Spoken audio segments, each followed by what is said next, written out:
I want to tell you the story of Noah. When Noah's parents contacted me, they were overwhelmed. Noah was 14, he was autistic, and his only interest seemed to be for screen time. He had been refusing to participate in family activities. His grades were getting worse in spite of his parents spending a couple of hours every single day helping him with homework.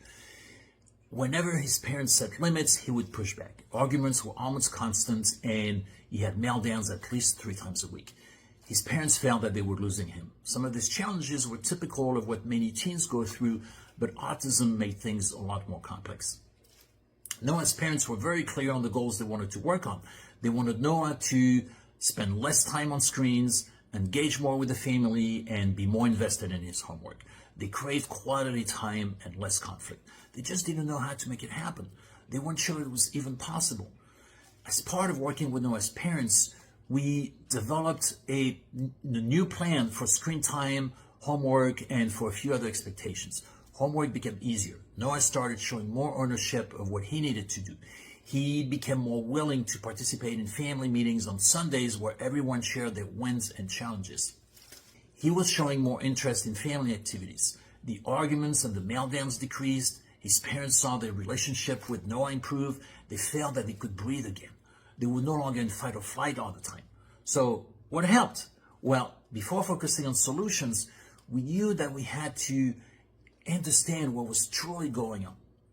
We used Noah's behavior as data to understand what were the contributing factors.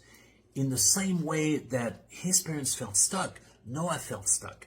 He resented his parents' help with homework, but he knew he couldn't succeed on his own. He wanted to be more independent, but he felt incompetent.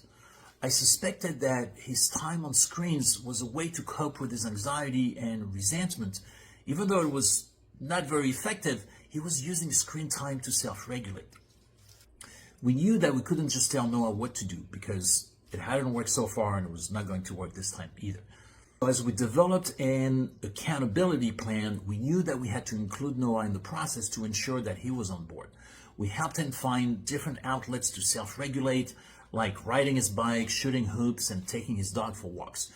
Noah struggled expressing his emotions, which led to blowing up, isolating, or shutting down, and I knew we had to find ways to help him in this area.